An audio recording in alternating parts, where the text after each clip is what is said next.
Thank you, Chair. I can confirm you are now live. All right, thank you very much. So I now call this meeting of the Heritage Advisory Committee to order. And I'd like to begin with an acknowledgement that the Halifax Regional Municipality is located in Mi'kma'ki, the ancestral and traditional lands of the Mi'kmaq people. The municipality acknowledges the peace and friendship treaties signed in this territory and recognizes that we are all treaty people. So that being said, our first order of business, I guess, would be to approve the minutes from our meeting on March 23rd. They've been circulated, and if there are any changes that anyone has to put forward, it'd be great to hear them.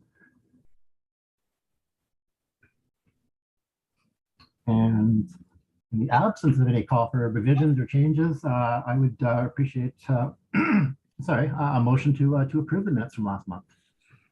Motion to approve the minutes to circulate, Mr. Chairman. Okay. Thank you. There's a mistake in the minutes. Okay. Sorry, I was trying to wave and raise my hand. Sorry, my name's omitted. I was present last meeting on the 23rd of March. It's Leslie Digdon. I was late getting in because my Zoom was updating at the time. If we could amend that, please. Thank you. I can confirm that that amendment will be made. Okay. Any other changes? Hearing nothing from the floor, does anyone wish to second Councillor Hensby's motion? I'll second that. Lois York. Okay, thank you, Lois. So the motion is on the table. Do I hear ayes in favor? Aye. Ayes. Aye. And, and any who are opposed? Okay, so that is carried. We next have to approve the order of business and any additions or deletions to the business. Simon, are there any additions we should know about? Thank you, Chair. Through you to the committee, there are no additions or deletions for which the clerk's office has been informed. Okay. As I suspected, is there any business arising out of the minutes? Could I make a comment here, please? Certainly, Lois. I would like to add ad hoc, because I didn't know until 3 minutes ago. I'd like to add a formal thanks to our departing chair for her services on the committee and our best wishes for her new position as an additional item to the agenda. That be in order? Simon, do we have to vote on this? We can formally add it as an item, but I think it may be best to just, if we would like to just, if any members would like to make their thoughts known that way, to introduce it. This might be a natural opportunity to do that. Well, is there anybody who would propose a motion to thank Jenny for her services with the Heritage Advisory Committee for a number of years now, and wish her the very best with her new position? Well, Mr. Chairman, I thought the declaration of conflict of interest was a more appropriate spot for acknowledging Jenny's position of leaving the Heritage Committee and being poached by the municipality to be a heritage planner. So I'm looking forward to the day when we get to test her first application before the committee. Yeah, I'm sure it won't be long.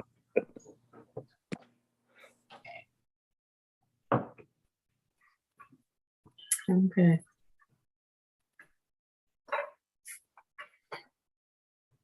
Shall we move on, Simon? Yep. If there's general agreement, we can move to approve the order of business as circulated. Yes, I agree with Lois. That would be a nice touch. Mm-hmm. Thank you. I as well. Okay, so with that amendment, can we have a motion to approve the order of business? This is Marisha. I'll make that motion. Okay. Iona was second. Thank you, Iona. So everyone in favor, please say aye. Aye. Aye. And any nays?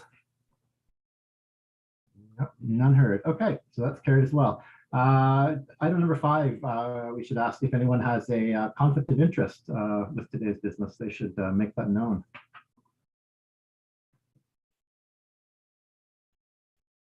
Okay, hearing nothing, I assume that there are no conflicts of interest, so we can carry on. There is no deferred business as far as I'm aware. Simon, am I correct in thinking that? Yes, that's correct. No deferred businesses this time. Good. Any correspondence or petition or delegates who want to speak to us? Thank you, Chair. Through you to the committee, there has been no correspondence received through the clerk's office to circulate with this meeting. Okay. And no additional information being brought forward other than adding thanks for Jenny. Okay, so on to item number 9, which is the meat of our meeting. And item 9.1 will involve a staff report on 5375 K Street and whether we want to register it in the Heritage Registry or not. So you can hear a presentation on that. Oh, I see Aaron is here. Thank you, Mr. Chair. Yes. Seamus McGrail, Okay, Seamus, hello. Senior Planner, Heritage Property Program. I will fire up my presentation here. To share my screen.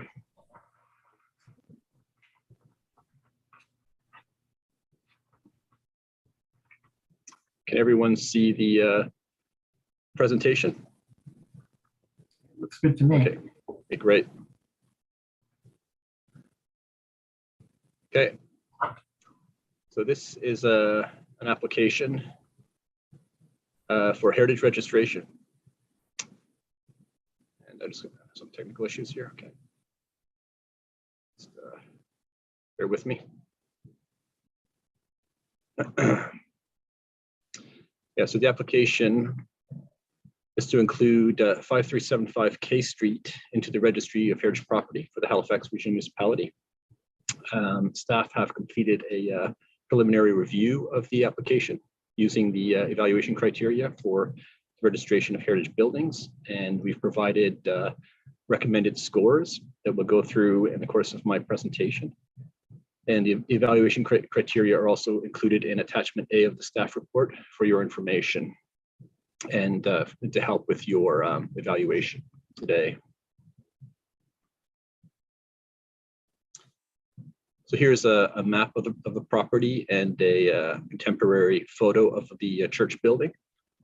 The property is situated on a through lot. That means it extends from Yonge Street all the way through to K Street in the north end of Halifax, between Gottingen Street and Vincent Street, across from the elementary school there.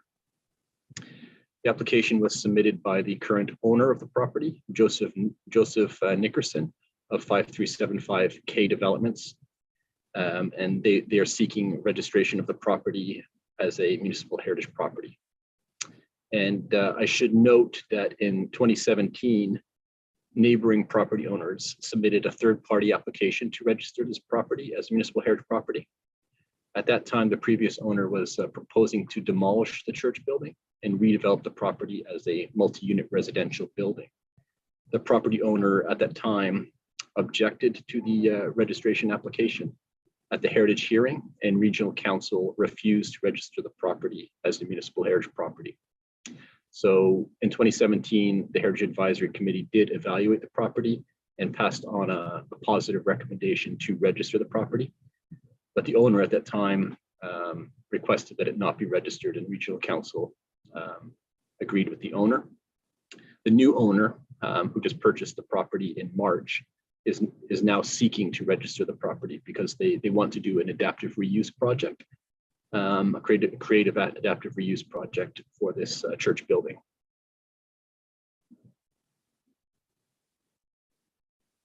So before you here is the scoring criteria that many of you are now familiar with. It includes 6 criteria: age, historical, architectural importance, significance of architect builder, architectural merit, including construction type and style, architectural integrity, and relationship to surrounding area. So what I'll do now is go through each of these criterion, and similar to past presentations that you're familiar with, we'll review each one by one, and I will ask the chair to share the discussion around each criteria.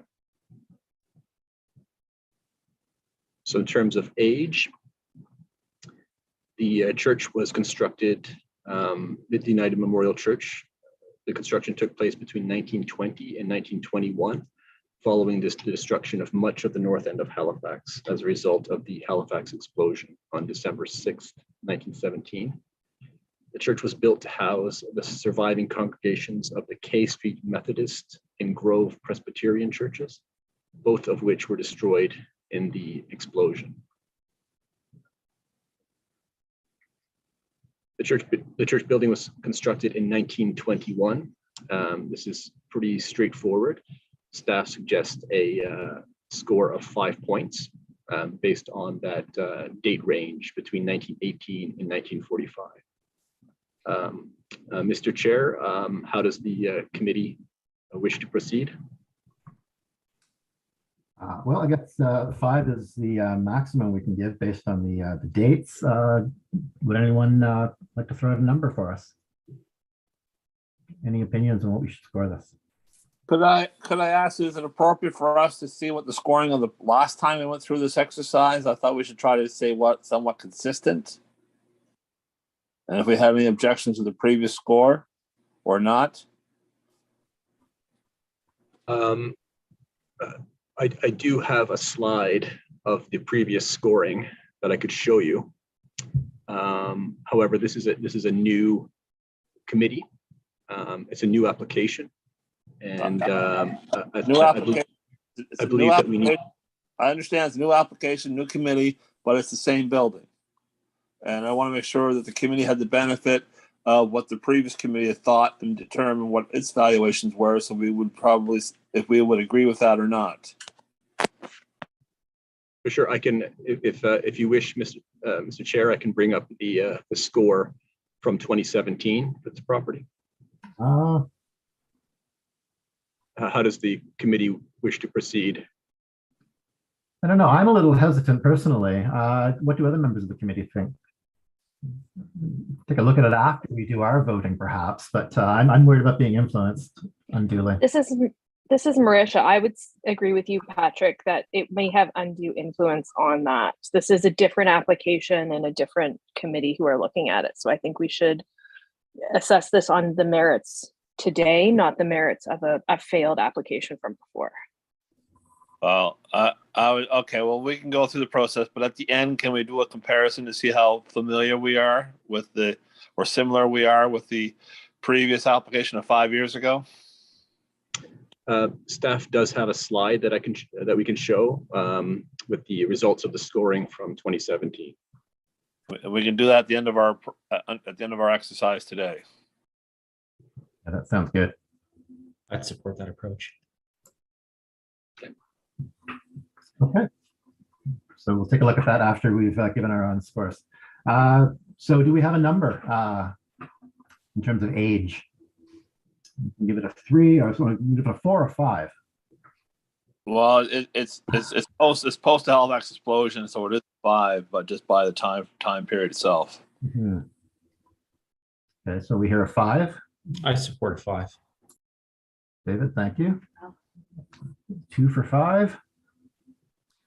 I would support 5, Iona. Okay, thank you, Iona. So it sounds pretty unanimous for 5, unless I hear someone different. Well, I think I'll call it for 5 then.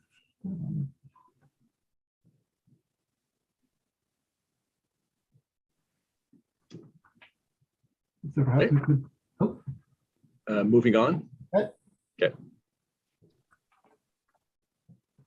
The next category is historical importance.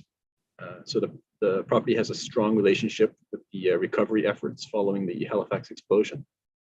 The explosion was caused by the collision of the SS Imo and the SS Mont Blanc, a cargo ship carrying thousands of tons of explosives. It resulted in the destruction of much of the community, including portions of the north end of Halifax. This included the K Street Methodist and Grove Presbyterian churches.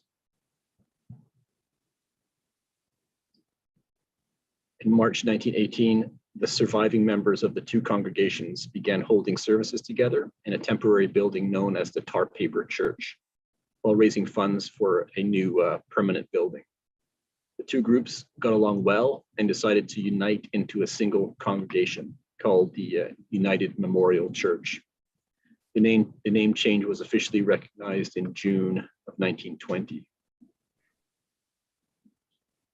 Construction of the new church was completed in 1921, and a dedication ceremony was held on September 18, 1921, in memory of the members of the congregation killed in the explosion. In 1920, the Orr family purchased a chime of bells from New York and presented these to the church. And these bells were installed in the steeple. The bells rang for over 50 years. In 1975, a decision was reluctantly made to remove these bells from the tower as a safety precaution. A committee made great efforts to find a new use for the bells, and the city asked the city for help. The solution was a design competition to design a memorial that incorporates the bells into a new monument in Fort Needham Park. The United Memorial Church was eventually closed on January 1st of 2016. The church property is intimately related with the reconstruction efforts after the Halifax explosion, an event of national significance. Staff recommend a score of between 16 and 20 points due to its national significance. Mr. Chair. Thank you, Seamus. So yeah, this is a building that is very close to very serious historical events. Were we able to put a number on that? Our options are 16 to 20. I would give it a high number because of its historical value, right from the explosion to the replacement to the bell. I mean, there's so much history there. I'm thinking 1920 wouldn't be unreasonable. I'm not sure how the rest of the committee feels. This is Leslie. I'd support a 20. It's quite crucial to the rebuilding effort in the North End. This is Marisha. I would also support a 20. It's about the rebuilding and also the uniting of the churches as well with the religious history and the community aspect of this as well. Good point. Anyone else? Aiming for a 20 at the moment?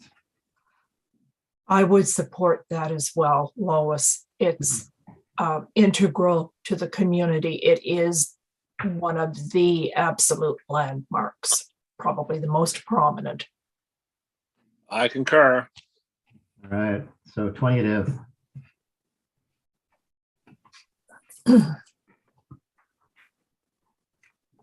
Okay, thank you. So Moving on, Mr. Chair. thank you, Seamus. Yes. The next category is significance of the architect. United Memorial Church was designed by architect Andrew Cobb. Cobb studied architecture at Acadia University, the Massachusetts Institute of Technology, and at École des Beaux-Arts in Paris before returning to Halifax to start a successful architecture practice. He practiced a variety of architectural styles, including classical, Beaux-Arts, and arts and crafts. He designed a number of notable buildings in Halifax, including the Dingle Tower, Dalhousie Studley Campus, the University of King's College, and the Halifax Forum. His work can be found not only in Halifax and Nova Scotia, but throughout Atlantic Canada. And he is considered one of the most notable architects to have lived and practiced in Halifax. Andrew Cobb is predominantly an architect of provincial significance, but also designed buildings throughout Atlantic Canada, including prominent university buildings at Mount Allison University in New Brunswick, and an entire mill town in Corner Brook, Newfoundland. So because of his contribution to not only provincial architecture in the province, but in Atlantic Canada, staff recommend a score of between 7 and 10 points. All right, any thoughts on that? It's quite an impressive resume.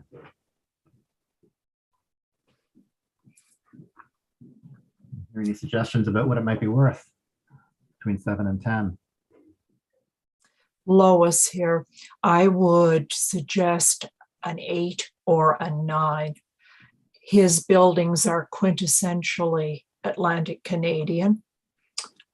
You look at them and you see the distinctive features carried across all of them. The 3 that are there on the slide, but they transfer to any number of other buildings. You can drive along the street here and you know it's a Cobb, or you suspect it is. And the same goes for Mount Allison, distinctive, and in Newfoundland. So I would suggest 9 or 10. Okay, 9 or 10. Anyone else? I would agree with the 10. Okay. I mean, it's not only local, like you said, Atlantic. It's pieces of work, architectural work, are well known. So I believe it deserves a 10.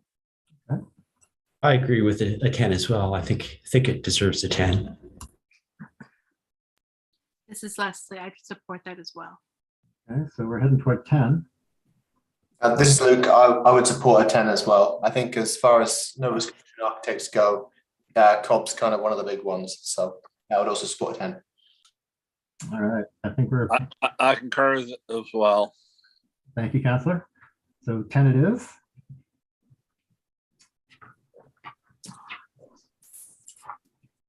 Thanks, Sharon. So on to the next category. Thank you, Mr. Chair. The next category is architectural merit, construction type, or building technology. The former United Memorial Church building is a brick cross gable structure. It features steeply pitched roofs and a prominent four-sided steeple on the right side of the building's K Street facade. This construction type and technology was fairly common for places of worship, particularly given the preference at the time for durable construction materials as a result of the Halifax explosion. Due to the significance of the construction type and durability of construction, staff recommend a score of between 4 and 6 points for moderately rare or early construction type.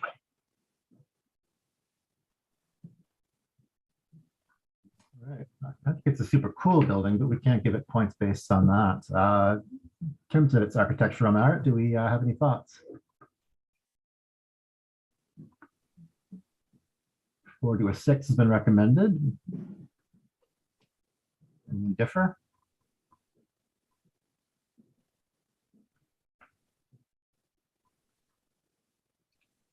Oh, I suggest at least a 5. You know, it's quite unique in regards to, you know, then especially at that time post explosion, they want to make sure they were more durable and never be falling down again. All right, so here 5. All right, so it's perhaps splitting the difference. Go for a 5. David, I'd support a 5. Okay, Leslie, I'd support a 5 as well. super. I don't know. I would support a 5. Thank you. Luke, I would also support a 5. Sounds like we have agreement on that. Okay. So if we could move on to item number 5, talk about the architectural integrity of the building. Mr. Chair, are we prepared to move on to the next category? Yep. Yep. Thank you. The next category is architectural merit style. The building has a streamlined form and modern style for a place of worship. Cobb's design was likely influenced by the early Art Deco movement. The design of the church is reflective of the shift in the area towards modern styles of architecture following the Halifax explosion.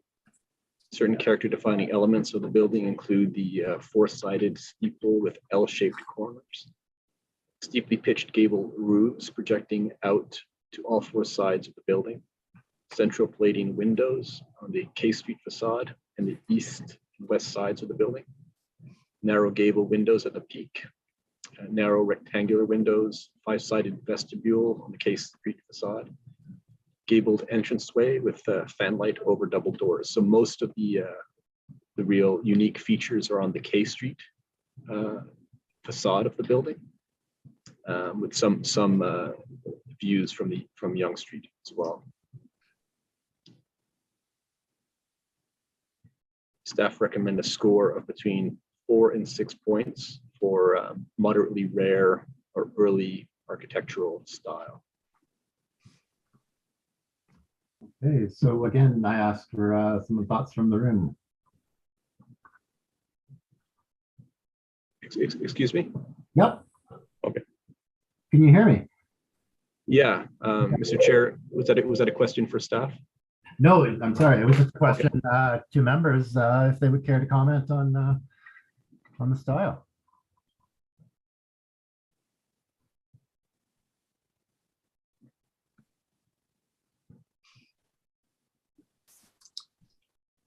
I propose another 5 in the middle range in regards to it. I think it's talk with the uniqueness of it being for church and stuff, and I think it's, some people think it looks a little boxy, but I think it's quite unique for, like they said, for church structure. Yeah, I've never seen anything like that. So definitely a 5. Anyone else?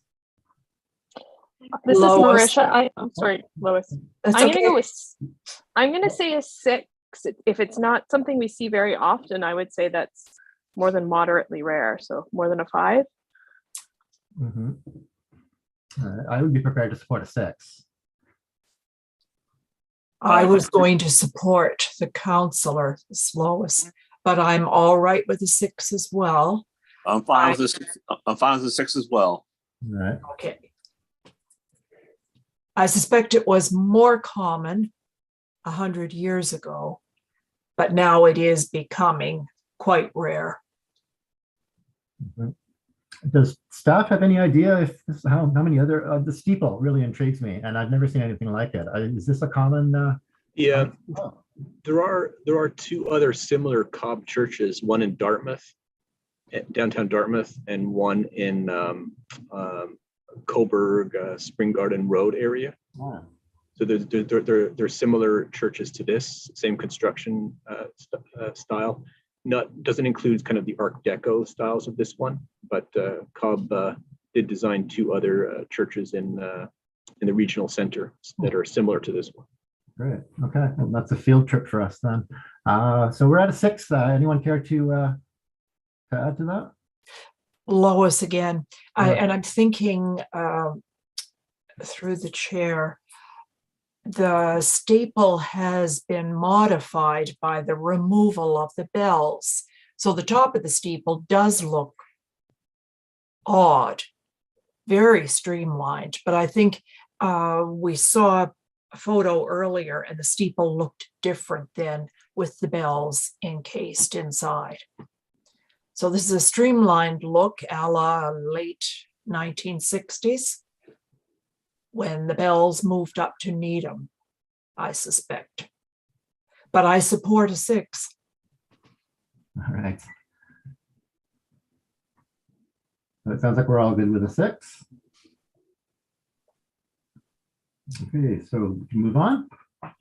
Thank you, Mr. Chair. Next category is the second to last category is architectural integrity. So the degree of change over the years of the church building. The general form of the building is intact, but a number of the ornamental features of the building have been removed and more modern materials have been introduced.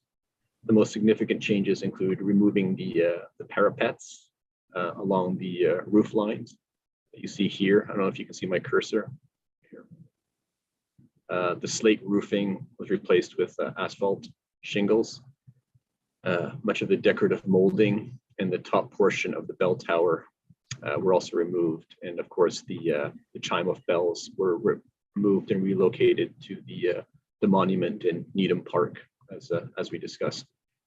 So as a result of these changes, Staff recommend a score of between 6 and 10 points for modest changes to the exterior.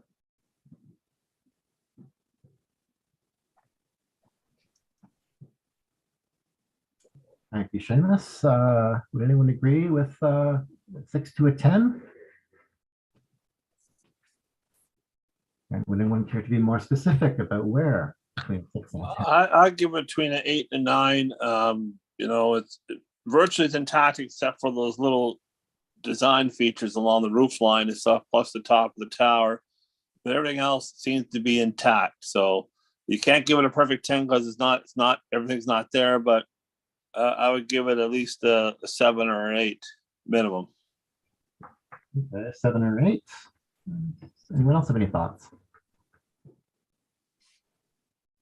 I would agree, it's Iona. I would agree with Councillor Hensby, probably an 8, because I was just reading in the report, it said that the structure was intact. So considering everything it went through with the explosion, the years, I think it. I would agree with an 8. Thank you.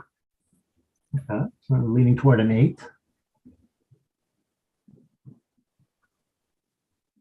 I would support that, Lois. Lois, an 8 as well. Okay. I'll support that, Leslie. Okay. Thanks, Leslie. It's David. I'd support an 8 as well. I agree that the changes are of a modest nature.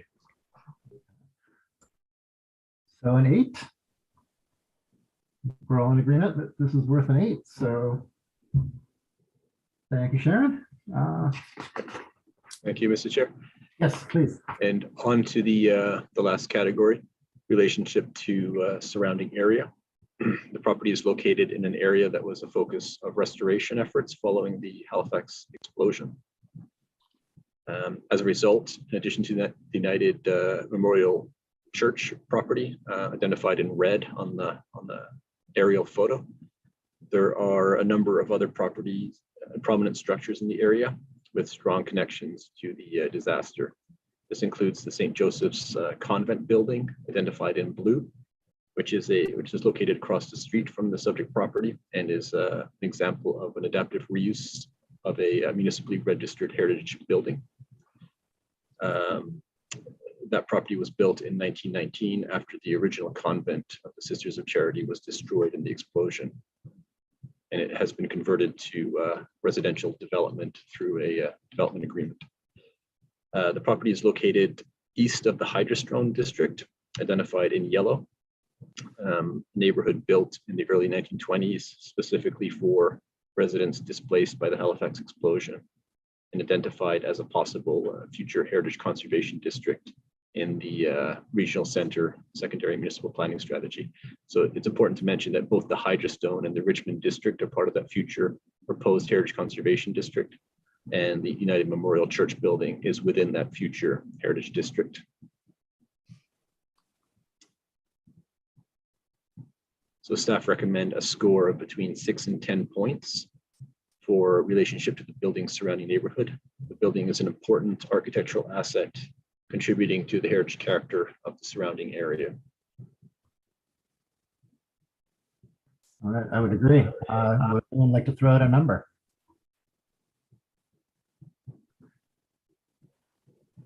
I'm going to suggest, this is Lois, a 10.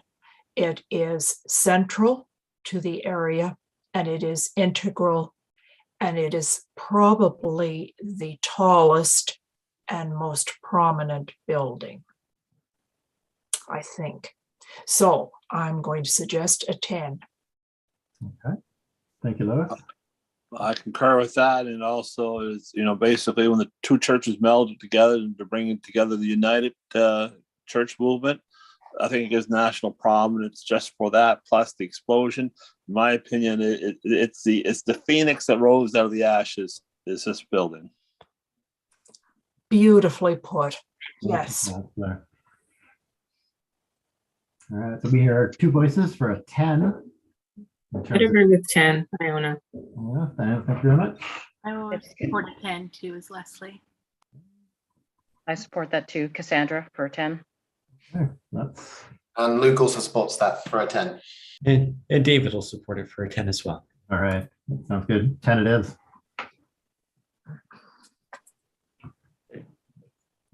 Thank you, Mr. Chair. Moving on now to the recommendation in the staff report. So should 5375 K Street, Halifax score 50 points or more on the evaluation, the Heritage Advisory Committee recommend that Regional Council set a date for a heritage hearing to consider the inclusion of the subject property in the registry and approve the request to register the K Street property in the registry of heritage property.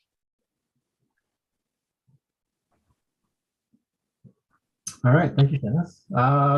I would love to make this recommendation, Mr. Chairman. I believe it's second time round, and hopefully it get done this time. I'll be glad to move the recommendation forward. All right. So I move that the Heritage Advisory Committee recommend to Halifax Regional Council the one to set a public hearing date, a public hearing to consider the inclusion of the subject property, the Registry of Heritage Properties for Halifax Regional Municipality, and 2, approve the request to include 5375 K Street and the Registry of Heritage Properties for the Halifax Regional Municipality as shown in map 1 of the April 13th, 2022 report as the municipal heritage property under the Heritage Property Act. All right. Second. Sorry, Councillor Stoddard, are you seconding? Yes, please. Okay, excellent. I think before we vote on it, it might be good. I realize this building passed, but I didn't hear the total schedule or the total score. Total score is 64. Okay, so passes with flying colors. So we do have a motion. Do we hear those in favor of the motion? Please say aye. Aye. Aye. Aye. Any opposed?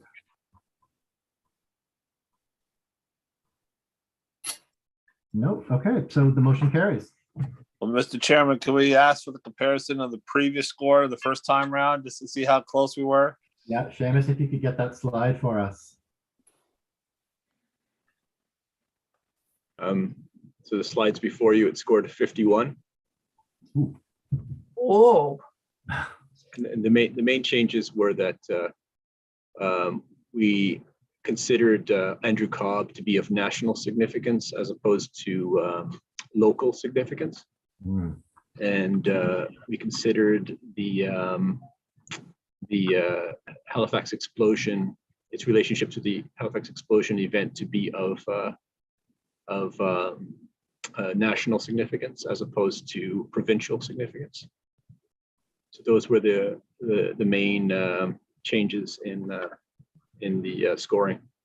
And wasn't there also a change in the age category as well? We had more brackets for the age of the properties. No, the age was 5, and we scored 5 today for age. Yeah. Okay. It was really recognizing Andrew Cobb's work outside of the province as nationally significant, and his stature as a Canadian architect of significance to the nation. I think also that the building, the location has risen, as Councillor Hensby would say, like a phoenix. The fact that back in 17 it got a lower score, people were concerned it was a community issue. And I think that's still visible in our memory. And it has strengthened the position of the church to be recognized.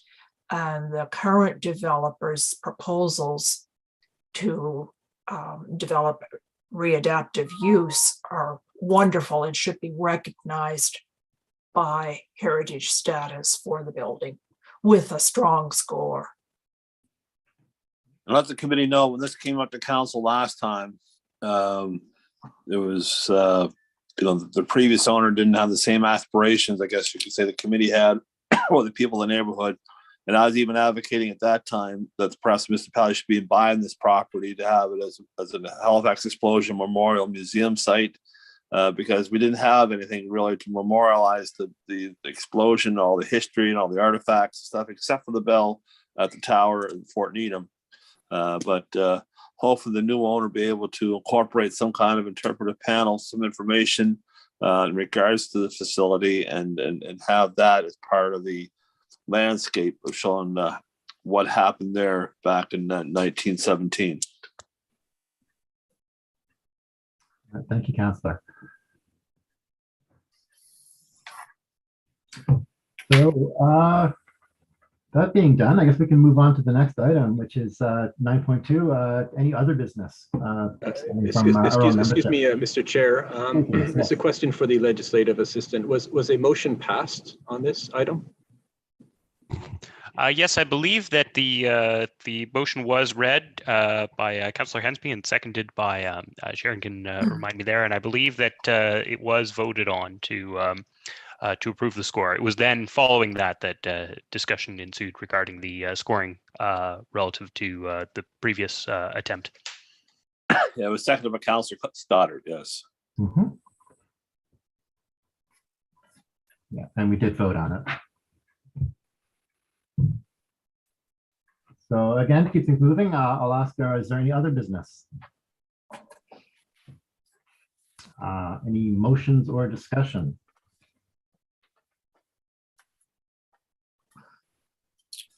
Are we going to talk about the added item? Let's send some congratulatory note to Jenny. Absolutely.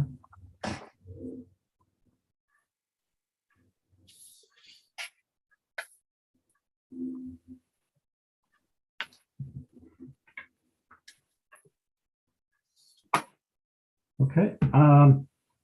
Do we have to? No, I guess we don't have to do anything formal for that. So we set the date of our next meeting, which is going to be May 25th, 2022. And hopefully at that time, we'll have elections to replace Jenny as chair. And it'll still be a virtual meeting. So May 25th, 2022, I will see you there. And thank you, everybody, for showing up. Thank you, Patrick. Thank you. Thank you, Patrick. Thank you, everybody. Thank An you. Motion to Thanks, adjourn. everyone. Have Motion a to great adjourn. day. Yeah. Take care now.